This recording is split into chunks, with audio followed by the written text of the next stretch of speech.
సమరం ఎక్స్పర్ట్ లా ప్రేక్షకులకి స్వాగతం. మనం ఈ ఛానల్లో సివిల్ ప్రొసీజర్ కోడ్ ఎలా ఉంటుంది ఏమిటి అంటే ఆస్తుల తగాదాలు, భూ తగాదాలు ఇలాంటివన్నీ ఏ రకంగా పరిశీలింపబడతాయి, కోర్టు వ్యవహారాలు ఎలా ఉంటాయి అనేది మనం తెలుసుకుంటున్నాం. ఈ సాధారణంగా ఎంతమందో వాళ్ళకి సంబంధించిన ఆస్తుల విషయాల గురించి, భూ తగాదాల గురించి, వ్యాపార సంబంధించిన లావాదేవీల గురించి వీటికి కోర్టులో కేసులు వేసుకుంటూ ఉంటారు. ఆ కేసు వేసినప్పుడు రకరకాల వివాదాలు వస్తుంటాయి. అంచేత ఆ వివాదాల నుంచి అవగాహన కలిసారు. ఎక్స్పర్ట్స్ ఏం చెప్పారు, లీగల్ ఎక్స్పర్ట్స్ ఏం చెప్పారు విషయం పైన మనం కొంత తెలుసుకుంటున్నాం. అంచేత దాంట్లో ఇవాళ దావాలకు సంబంధించిన ప్రాథమిక అంశములు, న్యాయస్థానములు విచారణ అధికారం పరిధి ఎలా ఉంటుంది అది. దీంట్లో దావా వేస్తారు కదా, కేసు వేస్తారు కదా, దాని గురించి సంబంధించిన ప్రాథమిక అంశాలు ఎలా ఉంటాయి ఏంటి అనేది. ఒకే అంశంపై రెండు దావాలు దాఖలైనప్పుడు తర్వాత దాఖలైన దావా విచారణ నిలిపేయటం. ఏదో భూ తగాదా ఉంది, ఒకటి యాస నాకు వస్తుంది అని వేస్తాడు, వెంటనే ఇంకోటి కాదు వాడి కాదు నాకు వస్తుంది అని వేస్తాడు. ఇది చాలా కామన్. ఈ చనిపోయిన వ్యక్తి యొక్క ఆస్తి నాకు సంక్రమించాలి అని ఒకటేస్తే, కాదు నాకు సంక్రమించాలని మరొకటి వేస్తాడు. మరి రెండు దావాలు ఒకేసారి ప్రయోగం చేస్తారు, ఇద్దరు అప్లై చేశారు, ఇద్దరు వేసారు దావా. ఏంటి ఇది రెండు ఒకేసారి మరి విచారించడం ఉంటుందా? లేదు, అది గుర్తించాలి. అదే మనకి ఇప్పుడు మన ఈ విషయాలు తెలిసినప్పుడు ఏ కేసు ఇద్దరు వేశారు కదా, ఇద్దరికే వేశారు, కోర్టులు వేశారు. ఇద్దరు వేసినప్పుడు ఏ కేసు విచారిస్తారు, రెండు కేసులు ఒకేసారి. ఈ ఆశ నాకు చెందాలంటాడు, ఇంకోటి నాకు చెందాలంటాడు, ఇద్దరు కేసులు ఒకేసారి చేస్తారంటే కాదు. ఒక్క కేసు మీదే ఒకరు వేసిన దాని మీద మొత్తం కూలంకషంగా అన్ని విషయాలు పరిశీలించడం జరుగుతుంది. అంచేత ఒకే అంశంపై రెండు దావాలు దాఖలైనప్పుడు తర్వాత దాఖలైన దావా విచారణ నిలిపేస్తారు. ఎవడైతే మొదటి వాడు వేశాడో దాన్ని విచారణ చేస్తాడు, రెండో వాడు వేసిన దాన్ని విచారణ చేయరు. ఇదెట్లా అంటే మరి దీంట్లో వస్తాయి వివరాలు చేస్తాడు కదా. మొదటివాడు వేశాడు, మరి ఆ విషయాన్ని పరిచయం రెండో వాడికి ముందా లేదా అక్కడ దాంట్లో చాలా తిరిగిపోయి రెండు విషయాలు ఒకసారి చేయకూడదు. కొందరు కక్షిదారుల మధ్య ఒక దావా విచారణలో ఉన్న సమయంలో అంటే ఒక కేసు విచారణ సమయంలో దాదాపు అదే అంశం పైన అదే కక్షిదారులు లేదా వాడిని హక్కులు సంక్రమించిన వారు మరో దావాను దాఖలు చేసి ఉండొచ్చు, ఇంకోలేస్తారు. అటువంటి సందర్భంలో తొలుత దాఖలు కాబడిన దావాపై విచారణ పూర్తి వరకు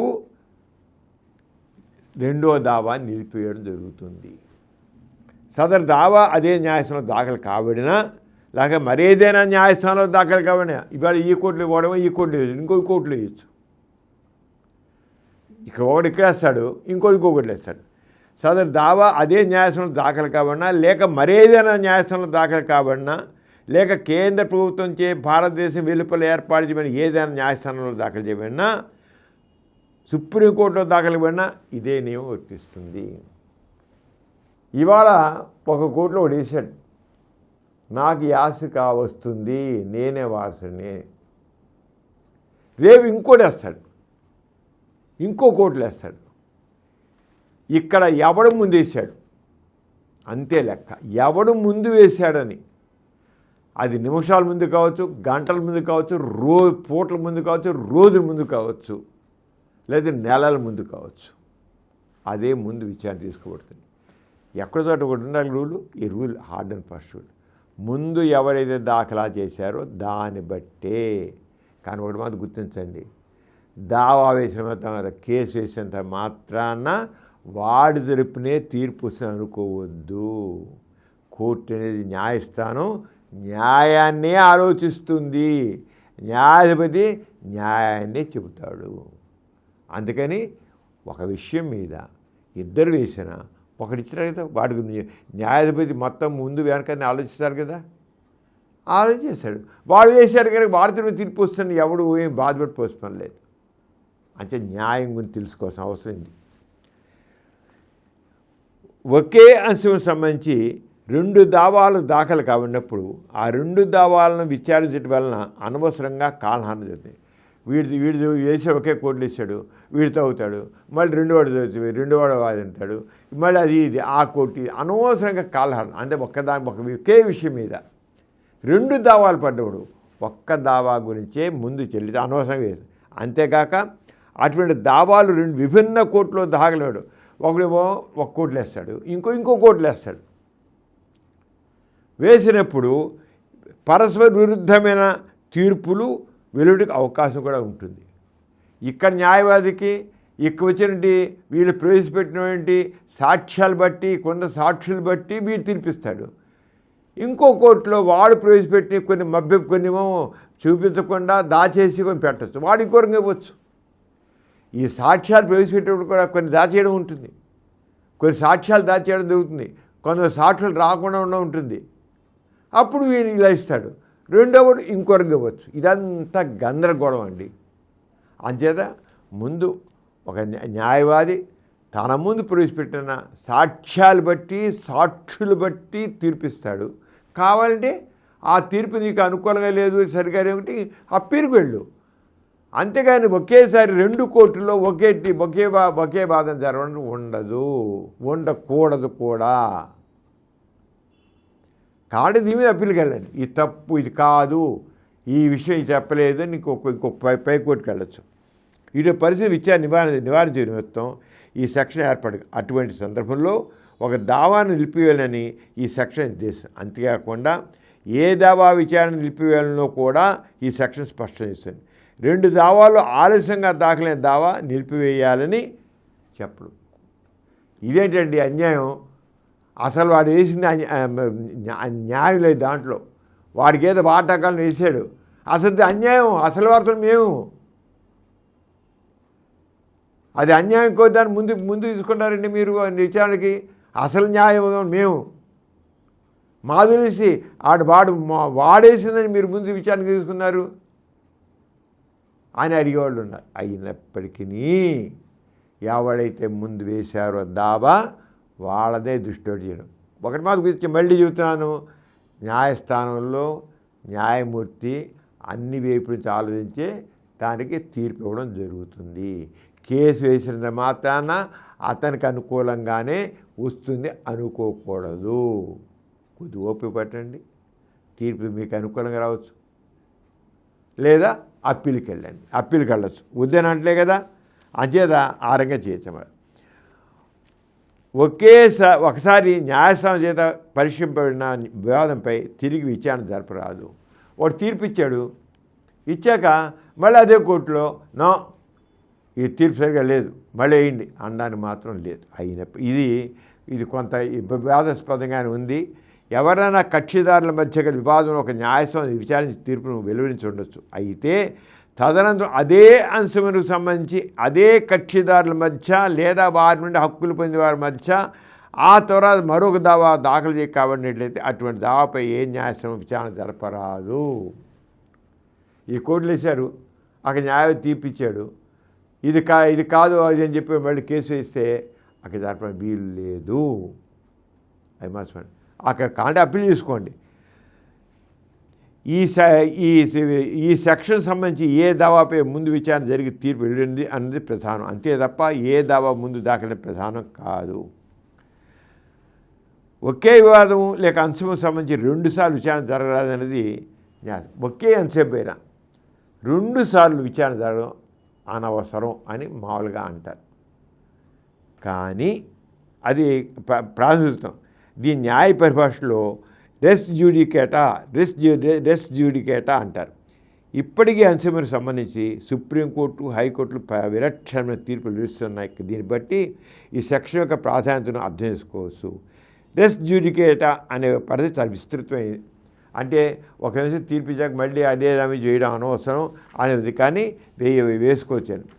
కొన్ని సందర్భాల్లో విదేశీ తీర్పులు, ఇవి విదేశాల్లో ఉన్నవాడికి విదేశీయులు కొంతమంది వెళ్ళిపోయిన ఆస్తులు నీకు ఉంటాయి, వాళ్ళ వ్యాపారాలు ఉంటాయి, వాడు విదేశాల్లో ఉంటాడు, ఉండడు కల్లా లేకపోతే వీడికి నష్టం జరిగింది, వాడు అక్కడి నుంచి వాడు వీడికి వాళ్ళు రాసిన అగ్రిమెంట్ ప్రకారంగా వీడికి వాడు ఇచ్చుకోవాలి, డబ్బులు ఇచ్చుకోవాలి. ఈ రకంగా జరిగినట్లయితే నీకు బిజినెస్లో ఇంత వాటా ఉంది, ఈ వాటాకి అయితే నీకు ఇస్తాను అని రాసుకోవచ్చు, అగ్రిమెంట్ రాసుకోవచ్చు. అలా నీకు వ్యాపారం దగ్గర జరిగింది, అసలు వాడు విదేశాల్లో ఉన్నాడు. ఇక్కడ అలాంటప్పుడు ఏంటి, ఇక్కడ నువ్వు ఆ విదేశాల్లో ఉన్న వ్యక్తి మీద ఇక్కడ విచారణ జరపవచ్చు. అలాగే విదేశాల్లో ఉండి కూడా ఇక్కడ వాడి మీద తీర్పు చేయొచ్చు. వాడు విదేశాల్లో ఉన్నాడు, వాడు భూములు ఇక్కడ ఉన్నాయి, వాడు విదేశాల్లో ఈ భూములు ఆక్యుపై చేసేస్తే, వాడు విదేశాల్లో ఉన్నాడు, భూములు ఇక్కడ ఉన్నాయి, బిజినెస్ ఇక్కడ ఉంది, వాడు అక్కడి నుంచి ఏం చేస్తాడు, అక్కడ కేసు వేస్తాడు, విదేశాలు కేసు వేస్తాడు. వీళ్ళ మీద అక్కడ కేసు వేసుకోవచ్చు. ఎలా అయితే ఇండియాలో ఉండి అమెరికాలో ఉన్నవాడి మీద కేసులు వేస్తారో, అమెరికాలో ఉన్నవాడు ఇండియా వాడి మీద కూడా కేసు వేసి అమెరికాలో విచారణ జరగవచ్చు. అంతేగా.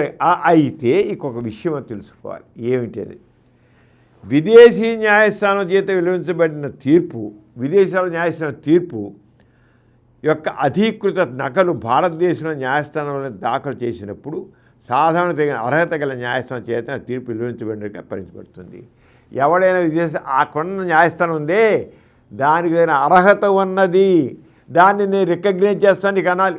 అమెరికాలో కోర్టులో ఒక కేసు పడింది, వాడు తీర్పు ఇచ్చాడు, భారతదేశం ఆ కోర్టుని అది ఒప్పుకోవాలి, అంగీకరించాలి, ఇది సరైందని. అలాగే భారతదేశం తీర్పుని అక్కడ విదేశాల్లో తీర్పు అమెరికా వాడో, ఆస్ట్రేలియా వాడో, కన్నడ వాడో ఈ కోర్టుని వాడు యాక్సెప్ట్ చేయాలి, లేకపోతే అది చెల్లుబాటు కాదు. అంచేత అయితే తీర్పును వెలువరించే అధికారము ఆ తీర్పును వెలువరించే న్యాయస్థానంకు లేదని రుజువైనట్లయితే ఈ సెక్షన్ వర్తించదు. అంచేత అక్కడ అది ఇవ్వాల్సిందే, యాక్సెప్ట్ అవ్వాల్సిందే. విదేశీ న్యాయస్థానం వెలువరించిన తీర్పులను కూడా భారతదేశ న్యాయస్థానం అంగీకరించవలసి ఉంటుంది. విదేశీ న్యాయస్థానం వెలువరించిన తీర్పును కూడా భారతదేశ న్యాయస్థానం అంగీకరించవలసి ఉంటుంది. అటువంటి తీర్పులను భారతదేశంలో అమలు చేసే అవకాశం కూడా ఉంటుంది. అయితే ఇందుకు కొన్ని పరిమితులు ఉన్నాయి, ఆ పరిమితులు కొన్ని తెలుసుకుందాం. అంటే కొన్ని సందర్భాలు విదేశాల్లో కొన్ని ఆస్తుల విషయాల్లో కొన్ని రకాల తీర్పులు ఇస్తారు. తీర్పులు ఇచ్చి ఆ కోర్టులని ఇక్కడ యాక్సెప్ట్ చేస్తుంది. ఇక్కడ మన ప్రభుత్వం కూడా యాక్సెప్ట్ చేసినాడు. అక్కడి తీర్పుల్లోని విషయాల్ని ఇక్కడ ఆస్తుల గురించి జరుగుతున్నటువంటి వివాదాల్లో, ఇక్కడ జరుగుతున్న డిస్కషన్స్లో, ఇక్కడ కోర్టుల్లో వస్తున్నటువంటి విచారణలో ఆ తీర్పులని పరిగణలోకి తీసుకోవాలి. అది అమెరికాలో ఇచ్చాడు, కెనడాలో ఇచ్చాడు, ఆస్ట్రేలియాలో ఇచ్చాడు, ఆఫ్రికాలో ఇచ్చాడు, మాకు సంబంధం లేదు, ఇక్కడ తీర్పు ఇక్కడే అనడానికి అనకూడదు. అది న్యాయస్థానమే, ఇది న్యాయస్థానం. అంచేత ఇక్కడ ఒక విషయం పైన ఇక్కడ విచారణ జరుగుతున్నప్పుడు ఈ కేసు మీదే అక్కడ ఇటువంటి విచారణ జరిగింది, అక్కడ కోర్టు ఏం తీర్పిచ్చింది, ఆ తీర్పుని పరిగణలో తీసుకుని ఇక్కడ తగాదానికి అది తీర్పు ఇవ్వాలి, పరిగణలో తీసుకోవాలి. అంతేగాని ఆ విదేశాల తీర్పు ఇక్కడ మాకేం చెల్లుబాటు కాదు అనడానికి ఇక్కడ ఉన్న వాళ్ళు కక్ష అనడానికి వీలు లేదు. వీళ్ళు తప్పకుండా దానికి బద్దురై ఉండాలి. ఇది చాలా ముఖ్యమైన విషయం. అంటే ఈ రకంగా సివిల్ కేసుల విషయంలో కొంచెం తెలుసుకున్నాం. మరి వచ్చే దావాలను దాఖలు చేసే ప్రదేశం ఏంటి అనేది వాడు నెక్స్ట్ ఎపిసోడ్ తెలుసుకున్నాం. అంత సెలవు, మరి నమస్తే.